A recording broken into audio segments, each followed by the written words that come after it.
ദൈവനാമത്തിന് മഹത്വമുണ്ടാകട്ടെ.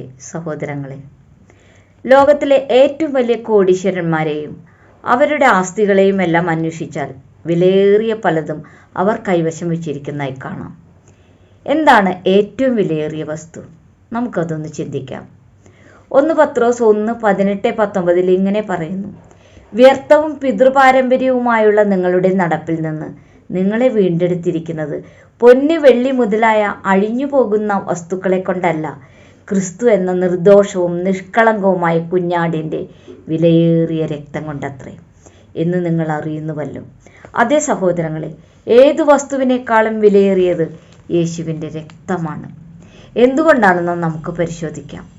ജീവൻ ഇരിക്കുന്നത് രക്തത്തിലാണ്. ലേവ്യപുസ്തകം 17:11 കേൾക്കൂ: കാരണം ശരീരത്തിൻ്റെ ജീവൻ രക്തത്തിലാണ്.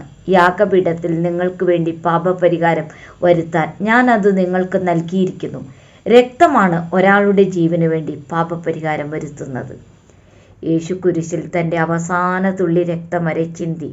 അതായത് രക്തത്തിലാണല്ലോ ജീവൻ ഇരിക്കുന്നത്. നമുക്കായി ജീവൻ നൽകി. ഒരു മനുഷ്യനെ സംബന്ധിച്ചിടത്തോളം സമാധാനമില്ലെങ്കിൽ മറ്റെന്തുണ്ടായിട്ടും കാര്യമില്ല. പാപചിന്ത നമ്മുടെ മനസമാധാനം കെടുത്തുന്നു. അതിന് പരിഹാരമായാൽ സമാധാനമായി. ആ പാപപരിഹാരത്തിന് യേശുവിൻ്റെ വിലയേറിയ രക്തത്തിനാകുന്നു. യേശുവിൽ വിശ്വസിക്കുക. യേശുവിൻ്റെ രക്തത്താൽ സകല പാപങ്ങളെയും കഴുകാനാകുമെന്ന് ഉറച്ചു വിശ്വസിക്കുക. യേശുവിൻ്റെ കൽപ്പനകൾ പാലിക്കുക. നമുക്ക് സമാധാനം ലഭിക്കും. യോഹന്നാൻ 14:27 യേശു പറയുന്നു: ഞാൻ നിങ്ങൾക്ക് സമാധാനം തന്നിട്ട് പോകുന്നു. അത് ദൈവത്തിൻ്റെ സമാധാനമാണ്, ലോകം തരുന്നത് പോലെയല്ല. അതുകൊണ്ട് ഹൃദയം കലങ്ങുകയോ ഭയപ്പെടുകയോ വേണ്ട. ഈ സമാധാനം ലഭിച്ച മനുഷ്യൻ ഏറ്റവും വിലയേറിയ വസ്തുവായ യേശുവിൻ്റെ രക്തത്താൽ പാപത്തെ കഴുകി ഹൃദയം ശുദ്ധി ചെയ്ത മനുഷ്യനാണ്. അവനാണ് ഏറ്റവും വലിയ കോടീശ്വരൻ. അന്ത്യ അത്താഴ സമയത്ത് യേശു തൻ്റെ രക്തത്തിൻ്റെ പ്രാധാന്യം ശിഷ്യന്മാർക്ക് മനസ്സിലാക്കി കൊടുത്തു. രക്തത്താൽ ഒരു പുതിയ ഉടമ്പടി സ്ഥാപിച്ചു. ലൂക്ക 22:20 വായിക്കുക. യേശുവിൻ്റെ രക്തത്താൽ മനുഷ്യന് സ്വായത്തമാക്കാവുന്ന നിരവധി കാര്യങ്ങളുണ്ട്. അതിൽ ചിലത് നമുക്ക് നോക്കാം. എബ്രായർ 9:22 പറയുന്നു: യേശുവിൻ്റെ രക്തത്താൽ പാപക്ഷമയുണ്ട് എന്ന്. 1 യോഹന്നാൻ 1:7 എല്ലാ പാപങ്ങളിൽ നിന്നും രക്തത്താൽ മോചിക്കപ്പെട്ട് നമുക്ക് ശുദ്ധീകരണം ലഭിക്കുന്നുവെന്ന് പറയുന്നു. കൊളോസ്യർ 1:12-13 വായിച്ചാൽ സകല അന്ധകാര ശക്തികളുടെ പിടിയിൽ നിന്നും യേശുവിൻ്റെ രക്തത്താൽ വീണ്ടെടുക്കപ്പെട്ടിരിക്കുന്നതായി കാണുന്നു.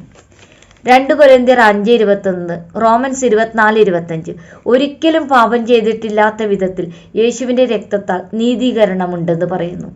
കൊളോസ്യർ 1:20 രക്തത്താൽ പൂർണ്ണമായ സമാധാനമുണ്ടെന്നും പറയുന്നു. റോമൻസ് 5:9 യേശുവിൻ്റെ രക്തത്താൽ സംരക്ഷണമുണ്ടെന്നും 1 പത്രോസ് 2:24 നമ്മുടെ മുറിവുകൾക്ക് സൗഖ്യമുണ്ടെന്നും പറയുന്നുണ്ട്. വെളിപാട് 12:11 ശത്രുവിന്മേൽ വിജയമുണ്ടെന്നും ഗലാത്യർ 3:13 ശാപത്തിൽ നിന്ന് മോചനമുണ്ടെന്നും പറയുന്നു. എബ്രായർ 10:19 നമുക്ക് യേശുവിൻ്റെ രക്തത്താൽ ദൈവത്തിൻ്റെ സിംഹാസനത്തിലേക്ക്, അതായത് അതിവിശുദ്ധ സ്ഥലത്തേക്ക്, പിതാവിൻ്റെ അടുത്തേക്ക് പ്രവേശനം ലഭിക്കുന്നു. ഇതിൽ പരം എന്ത് കാര്യമാണ് നമുക്ക് നേടാനുള്ളത്? നമുക്ക് വേണ്ടി ഭൂമിയിൽ ചിന്തിയ ഏറ്റവും വിലയേറിയ ആ രക്തത്താൽ നമുക്ക് നഷ്ടപ്പെട്ടതെല്ലാം ദൈവം മുമ്പാകെ തിരിച്ചുപിടിക്കാം. അങ്ങനെ നമുക്ക് കോടീശ്വരനാകാം. ഈ വചനങ്ങൾ സ്വീകരിക്കാൻ പരിശുദ്ധാത്മാവ് സഹായിക്കട്ടെ. ദൈവമേവരെയും സമൃദ്ധമായി അനുഗ്രഹിക്കും.